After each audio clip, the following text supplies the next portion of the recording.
Les jeux sont faits après 5 semaines de mobilisation. Le protocole d'accord autour d'un nouveau plan d'urgence a été signé avec l'État ce soir. Plus d'1 milliard d'euros qui vient s'ajouter à l'enveloppe initialement prévue par la ministre des Outre-mer. Plusieurs centaines de personnes étaient rassemblées place Léopold-Hédère. Un bras de fer collectif-État qui aura duré 37 jours à compter de l'arrivée de la ministre de l'Environnement le 16 mars dernier. Le blocage des socioprofessionnels et l'irruption des 500 frères à la CTG suscitent un réveil de la population. Retour à suivre sur le déroulé. Et puis les barrages ont donc été levés petit à petit jusqu'à libérer l'ensemble du territoire. Ce soir, l'heure était à la nostalgie et au soulagement pour les barragistes. Mesdames et messieurs, bonsoir. Au terme de 37 jours de mouvement social, 1 mois de blocage sur les routes, la Guyane sort de la crise. Un protocole d'accord a bien été signé ce soir.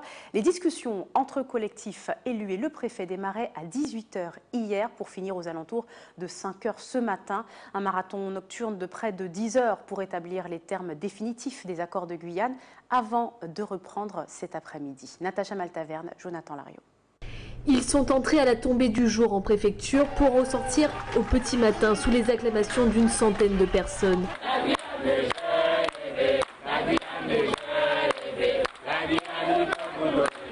Après 10 heures de négociations, plusieurs interruptions en raison de points bloquants. Les accords de Guyane ne sont toujours pas signés, mais ce n'est plus qu'une question d'heure. Vous savez, il est 5 h du matin. On préfère qu'on regarde si les virgules, si les points sont bien mis avant de signer. Donc c'est pour ça qu'on s'est donné comme mesure de se voir demain et de signer demain, après avoir vérifié l'ensemble des documents. Oui, aujourd'hui, excusez-moi. Donc vous voyez déjà, je confonds entre aujourd'hui et demain. Donc c'est pas le moment de signer. Les barrages sont levés et tous les barrages seront inexistants à partir de midi. Les membres du collectif ont ensuite pris la direction du parking de la CCI pour s'adresser aux militants qui ont passé la nuit entière devant la préfecture. Les yeux rouges, les traits tirés par la fatigue, le porte-parole détaille les grandes avancées et cela commence par les 2,1 milliards d'euros. Dans l'explication de départ, il voulait que ce soit dans le plan de convergence. Voilà. Donc après plusieurs heures de discussion sur ce point-là, qui était un point très très important, on a réussi à l'extirper de ce plan de convergence et à le définir comme un plan d'investissement sur le fonctionnement et l'investissement dans plusieurs pôles, tels que la santé et l'éducation. Donc sur ces 2,1 milliards, la santé et l'éducation, entre guillemets, seront les grands gagnants de ce dispositif supplémentaire qu'on a réussi à valider avec l'État. Donc ça sera le comité de suivi qui va, entre guillemets, mettre la pression à qui de droit pour que les choses se fassent dans les plus brefs délais et assez rapidement, on va dire. Autre point important, longuement débattu entre élus, collectifs et préfets, la rétrocession totale du foncier. Donc les 250 000 hectares sont actés, les 400 000 hectares sont actés aussi pour le peuple autochtone et Bushinagé. Et la discussion, en fait, la question sur la rétrocession totale a été discutée lors du lancement des États généraux pour le prochain congrès qui va être initié très rapidement. Donc il y aura ce débat-là, donc il y aura les discussions qui vont être portées entre tous les Guyanais du territoire pour savoir effectivement comment on voit cette rétrocession au niveau de la Guyane. David Riemann rappelle également l'importance du projet Guyane qui devrait débuter dans quelques semaines. Il permettra aux Guyanais de mettre en avant toutes les difficultés du territoire et tenter d'y apporter de manière collective des solutions. Et la signature était la condition sine qua non pour leur levée. Les barrages ont progressivement été ouverts dès hier soir avant d'être démantelés avant midi aujourd'hui. Un long travail de nettoyage qui a donc été entamé très tôt pour ces barrages qui étaient devenus, pour la plupart des militants, un deuxième lieu de vie. Des adieux nostalgiques mais joyeux, comme nous le montre Charlotte Fleury. Il est 9 h au rond-point de la Crique Fouillée. Les manifestants s'apprêtent à quitter le barrage. Nous sommes satisfaits, soulagés que nous puissions arriver au terme de toute cette, pas manifestation, mais de tout ce travail en tout cas. Et c'est vrai que c'est avec grand soulagement, avec plaisir que nous sommes en train de plier nos bagages actuellement. Dans la bonne humeur, ils expriment leur satisfaction face à la fin de ce long combat qu'ils ont mené depuis près d'1 mois. Nous avons lutté, c'était vraiment difficile de gérer la population qui était très énervée, faire de la circulation, faire de la médiation, faire de la sécurité. Mes camarades sont là aujourd'hui, on démonte, toujours avec le même enthousiasme, la même joie. Et on se dit au plaisir de se retrouver parce que ce que nous avons fait aujourd'hui, enfin durant tous ces mois-là, est un exploit. J'espère que la Guyane sortira grandie de cette manifestation et qu'il pourra nous servir par la suite à régler tous nos problèmes. Une chose est sûre, ce mois de combat aura permis aux manifestants de tisser entre eux des liens très forts. L'ambiance sur les barrages pourrait leur manquer. Du côté humain, effectivement, c'est un petit peu triste parce que nous avons quand même fait un mois sur le site et nous avons rencontré plein de gens, nous avons fait beaucoup de rencontres, nous avons fait de belles rencontres d'ailleurs et c'est vrai que je pense que dans les 2-3 premiers jours, ça va nous manquer un petit peu, mais qu'est-ce que voulez-vous, hein? Il faut y aller. Nous avons passé un mois sur ce barrage, on vivait dessus avec mes collègues, mes camarades, ainsi qu'avec nos voisins, les transporteurs. Nous avons tissé des liens très forts, d'union, de solidarité, beaucoup de cohésion sociale. Et on a un peu le cœur gros de quitter les lieux, mais bon, j'espère que c'est pour une bonne cause et je pense que toutes les signatures se feront bien cet après-midi parce que je pense que si ça ne se passe pas comme on veut et on lève le barrage, je pense que la Guyane va s'enflammer. Et pour se souvenir du combat mené durant ces dernières semaines par la population, Arlette Edvar a quelques idées. Je voudrais faire un appel à la mairesse de Cayenne afin que ce rond-point puisse être rebaptisé le rond-point du 28 mars en hommage à la grande marche que nous avons faite pour ce combat. Alors j'espère qu'elle approuvera et que la population me suivra pour cette demande. Les manifestants espèrent avoir fini avant 14 h pour pouvoir être devant la préfecture dans l'après-midi lors de la signature des accords par le préfet. Une sortie de crise très attendue au sein de la population qui, peu à peu, déplorait les moyens de la mobilisation engagée par le collectif, à savoir les barrages. Mais les réactions restent mitigées. Satisfaits dans l'ensemble, les Guyanais se posent des questions quant aux réelles retombées pour le territoire à 2 jours du premier tour de l'élection présidentielle. Écoutez. Et félicitations à Solidaire pour la Guyane développée, pour la Guyane révoluée. C'est bien, moi bien satisfait avec ça, mais ça prend un petit en retard parce que le président c'est parti, et déjà c'est fini, il faut te prendre ça plus bonheur pour ça te passer plus bien. Je pense que ça a quand même été un mal pour un bien pour les Guyanais, les barrages, car voilà, si en partie les Guyanais ont pu obtenir ce qu'ils voulaient, parce que comme j'ai dit, c'est un mal pour un bien. Maintenant la vie reprend son cours et tout le monde peut travailler, tout le monde est de bonne humeur et vive la Guyane, quoi.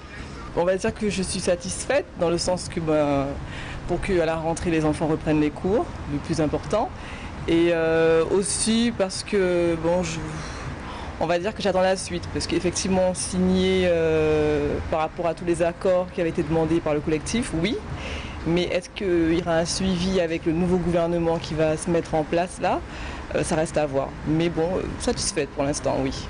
Ça me convient tout à fait que les barrages soient levés, enfin. Parce que j'étais tout à fait d'accord avec le mouvement, avec les revendications. Par contre, je pense que la méthode des barrages n'était pas la bonne solution. Comme beaucoup de gens l'ont dit d'ailleurs, hein, ça a embêté la population locale sans vraiment avoir d'impact sur les gens à qui on demande ce qu'on revendique. Je suis plutôt contente que ce se soit levé parce que selon moi, c'était en train de vraiment bloquer la Guyane et de la faire couler au lieu de vraiment la faire décoller, ce qui était le but basique. C'est vrai que les 2 premières semaines, c'était génial parce que tout le monde suivait le mouvement, qu'il y avait un vrai impact, que le gouvernement s'impliquait. Mais là, avec les élections qui arrivent, la France, clairement, elle n'en a plus rien à faire de la Guyane. Nous, on est en train de galérer, il y a trop d'entreprises qui ont fait faillite et ça fait que il y a juste les gens qui en pâtissent. Je suis content, oui, parce qu'en fait, je travaille pas pendant un moment et c'était un peu contraignant parce que après on n'est pas payé non plus. Et d'un côté, on n'a pas beaucoup avancé pour la Guyane. On a fait 4 semaines de blocus, je vais dire pour rien, parce qu'on en vient où les gens au barrage ne deviennent même plus crédibles en fait. C'est-à-dire qu'on est là, soit ils ferment, soit ils ouvrent, on l'ouvre pour le week-end de Pâques. Pour moi, au début je les soutenais, hein, pour vous dire, je les soutenais vraiment. Mais après, ça en devient ridicule pour moi. Je vous le disais, le collectif, les élus et le préfet sont donc parvenus à la signature des accords de Guyane après de longues heures de négociations la nuit dernière. Au final, une enveloppe de 2,1 milliards d'euros constitue ce second plan d'urgence. Un clap de fin qui préfigure l'entame d'un combat sur le long terme, diront certains, mais une avancée majeure tout de même à la veille du scrutin présidentiel. Jonathan Lariot, Natacha Maltaverne. La Guyane voit enfin le bout du tunnel. 16h35, sur le balcon de la préfecture de Cayenne, le collectif annonce que les accords de Guyane sont enfin signés. Parce que j'ai signé devant le drapeau guyanais. Ça restera gravé à jamais. C'était pas gagné. On a réussi à faire le gouvernement, au-delà de ce qui était déjà acté, engagé, verrouillé, à inscrire ce protocole-là, à le publier dans le journal officiel de la République. C'est la cerise sur le gâteau, on va dire. Et donc, on est serein parce que maintenant, on pourra travailler avec ce document-là. Et si jamais l'État ne fait pas ce qu'il faut, c'est un document opposable avec lequel on peut être en justice si jamais l'État ne fait pas ce qu'il faut. Et c'est ça qui est important. Après 12 heures d'ultime négociation et rectification, les accords de Guyane sont enfin acceptés par toutes les parties. Alors satisfait, c'est un grand mot, j'aurais préféré avoir beaucoup plus et beaucoup plus rapidement. Maintenant c'est un moindre mal, on a été jusqu'où l'on pouvait je pense. On a prouvé que c'est 77 élus, c'est une population, c'est 40 000 personnes dans la rue, des collectifs qui ont quand même, qui ont vu qu'on a du mal à faire bouger un gouvernement, même en partance. Donc on se rend compte des réalités, je pense que ça nous servira aussi à tous quelque part de leçon. Le texte signé par le préfet en tant que représentant de l'État assure une protection. Ces accords devront être pris en considération par le prochain gouvernement. Ce qui est publié est ensuite quelque chose qui sera porté à la connaissance, bien entendu, du prochain gouvernement. Les élus présents à la table de signature rendent hommage à l'action du collectif. Grâce à la marche du 28 mars, pratiquement 240 millions d'euros de commandes publiques. Donc j'ai beaucoup de reconnaissance pour les 500 frères, pour le collectif, pour les Guyanais, toutes tendances confondues, toutes communautés qui ont osé exprimer à l'État leur exaspération. Une nouvelle page se tourne, mais la mise en place des mesures actées dans ce plan ne s'effectueront pas du jour au lendemain. Il faudra attendre plusieurs années. Accord de Guyane, c'est le nom que porte ce nouveau plan d'urgence établi par les collectifs, les élus et l'État aujourd'hui. Épluché, déconstruit, complété avec l'aide d'experts. Le document complète le premier plan validé par le gouvernement. L'enveloppe passe ainsi d'1,8 milliard à 2,1 milliards d'euros. Mais de nombreuses mesures doivent encore être entérinées par le prochain gouvernement. Explication Ayodele Germa et Caroline Alcide. Une victoire sur papier. C'est ainsi qu'on peut qualifier ces accords de Guyane qui mettent un terme à 4 semaines de mobilisation. Le document de 9 pages fait la part belle aux mesures obtenues dès les premières négociations avec l'État début avril. Parmi les 30 mesures accordées par l'État, il y a l'abandon du projet de cession du CMCK, un échographe pour l'aéroport pour lutter contre les trafics de stupéfiants ou encore un tribunal de grande instance à Saint-Laurent-du-Maroni. Les négociations de ces derniers jours ont permis de consolider ce que le collectif avait obtenu pour un peu plus d'1 milliard d'euros. Les accords signés aujourd'hui devraient permettre de valider une demande additionnelle de 2,1 milliards d'euros. Le but est de combler les déficits d'équipement et surtout de relancer les projets de désenclavement des communes isolées. Le collectif obtient en réalité que l'actuel gouvernement s'engage à ce que le prochain examine prioritairement ce plan supplémentaire. Ce plan exige entre autres la construction de nouveaux collèges et lycées, le désenclavement numérique de la Guyane ou encore la création d'un pôle universitaire à Saint-Laurent-du-Maroni. De manière plus concrète, le collectif a persuadé l'État de céder 250 000 hectares à la CTG, mais aussi d'étudier la possibilité d'une rétrocession totale des terres de Guyane. Il est aussi question de rouvrir les discussions sur le débat statutaire. De plus, l'accord stipule qu'aucune sanction civile, ni pénale ou administrative, ne sera engagée à l'encontre des manifestants. Si les accords de Guyane ont permis une sortie de crise, ils sont encore loin de répondre aux attentes d'une partie de la population. Souvenez-vous, le 16 mars 2017, la ministre de l'Environnement, Ségolène Royal, est en Guyane. Elle préside les travaux de la Convention de Carthagène, mais l'écologie n'est pas la préoccupation première des 500 frères contre la délinquance qui font irruption en pleine séance de travail à la CTG, tandis que les socio-professionnels inquiets pour l'avenir des entreprises guyanaises campent à l'entrée de la cité administrative. 2 événements amorce d'une traînée de poudre jusqu'à ce vendredi 21 avril. Retour sur ces 37 jours de sursaut guyanais. Aux premières heures du matin, les manifestants se sont déployés à différents points stratégiques des services d'État. Collectivités territoriales, parcs amazoniens, préfectures de région sont pris d'assaut par les manifestants qui en bloquent l'accès par des poids lourds. J'espère que ça ira plus loin. Tout simplement parce qu'il faut qu'on montre à ces représentants du gouvernement qui viennent en Guyane que la Guyane n'est pas simplement un fond d'écran qu'on peut utiliser à sa guise, mais qu'il faut réellement faire des choses pour le territoire. Le lendemain, le collectif des 500 frères leur emboîte le pas. Coup de force à la convention de Carthagène qui réunissait les 25 représentants des États membres de la Caraïbe. Face à la ministre de l'Environnement, Ségolène Royal, ils réclament plus de moyens pour la sécurité, l'extradition des prisonniers étrangers. Leur méthode est fustigée par Rodolphe Alexandre. C'était déplorable. Dans l'action, dans la forme, dans le fond. Puis l'ambassadrice des États-Unis, le délégué de Barbade, ils ont pensé qu'on avait un acte de terrorisme, quoi. Le 20 mars, le grand port maritime de Degradé-Cannes est bloqué par l'Union des transporteurs guyanais qui accuse Eiffage Construction de ne pas avoir recours à la main-d'œuvre locale. Le lendemain, les manifestants postés au rond-point de la Carapa depuis la veille sont dispersés à coups de grenades lacrymogènes alors qu'ils tentaient de se rendre au centre spatial guyanais avec l'intention de rencontrer le directeur du CNES. 2 jours plus tard, la Guyane est bloquée de toutes parts sur les principaux axes routiers. Cayenne, Saint-Laurent, Sinamari, Irakubo et Saint-Georges. C'est le début d'un blocage qui durera près d'1 mois. Au fil des jours, le mouvement prend de l'ampleur, agglomérant le mécontentement de toutes les strates de la société guyanaise au sein d'un unique collectif pour la Guyane décollée.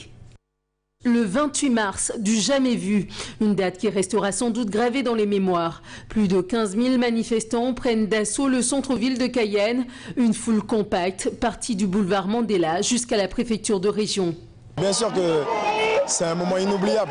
On a compris enfin qu'on doit vivre ensemble, mais pas chacun de notre côté. On est un seul peuple. On est des frères et sœurs ici. Arrivée au lendemain de la Grande Marche, la délégation interministérielle prend connaissance des cahiers de doléances des collectifs. Erika Barrette, ministre des Outre-mer, présentera ses excuses aux Guyanais au nom de l'État français. Toutes mes excuses au peuple guyanais. Depuis ce jour, les accords de Guyane ont fait l'objet d'études et de remaniements de part et d'autre, sous fond de durcissement du mouvement de blocage. C'est le seul moyen d'obtenir. Pour obtenir, il faut barrer. Preuve en est que la Guyane aujourd'hui se voit octroyer 1,8 milliard grâce au barrage. Ça, c'est une réalité. Au bout de 3 semaines de blocage, un nouveau collectif voit le jour pour la Guyane circuler. Patrons d'entreprise ou bien même simples citoyens, ils réclament la levée des barrages. 2 marches sont organisées à Kourou puis à Cayenne le lendemain. Tous les gens qui ont besoin, par leur travail, de nourrir leur famille et de continuer à vivre, ces gens-là aujourd'hui disent on ne peut plus. Hier, les négociations à la préfecture se sont prolongées jusqu'au petit matin. Aujourd'hui, les Guyanais sauront dans quelle mesure leur combat a porté des fruits.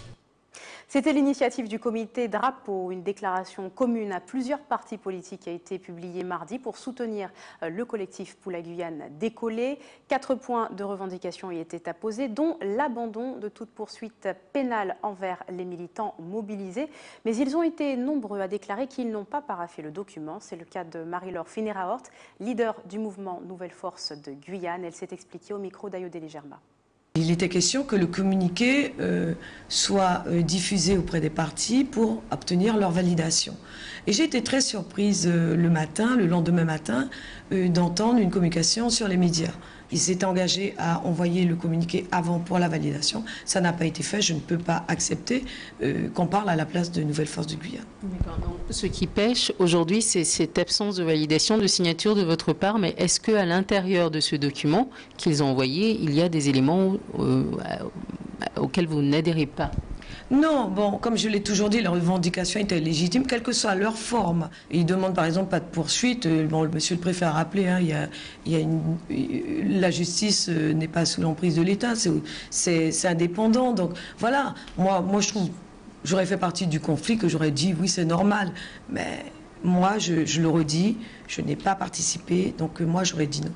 Par contre, le communiqué disant que les partis, en tout cas le parti NFG, soutient les revendications du collectif. Il n'y a pas de...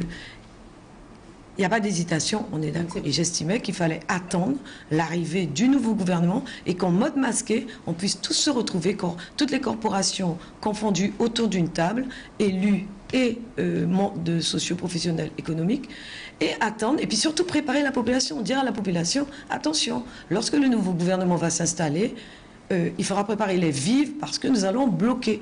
Et je le redis, j'aurais été l'une des premières à être au devant de la scène pour me battre pour mon pays. En bref, ce budget en croissance voté aujourd'hui par la CTG, c'était ce matin, 800 millions d'euros en tout, budget auquel s'ajoutent des mesures récemment actées par le gouvernement suite au mouvement social. L'année dernière, il s'élevait, on le rappelle, à 604 millions d'euros. Ainsi s'achève votre journal. Je vous rappelle l'essentiel des titres développés ce soir. Les jeux sont faits après 5 semaines de mobilisation. Le protocole d'accord autour d'un nouveau plan d'urgence a été signé avec l'État. Plus d'1 milliard d'euros qui vient s'ajouter à l'enveloppe initialement prévue par la ministre des Outre-mer. Plusieurs centaines de personnes étaient rassemblées place Léopold-Édère. Un bras de fer collectif État qui aura duré 37 jours à compter de l'arrivée de la ministre de l'Environnement Ségolène Royal le 16 mars dernier. Le blocage des socioprofessionnels et l'irruption des 500 frères à la CTG suscitent un réveil de la population.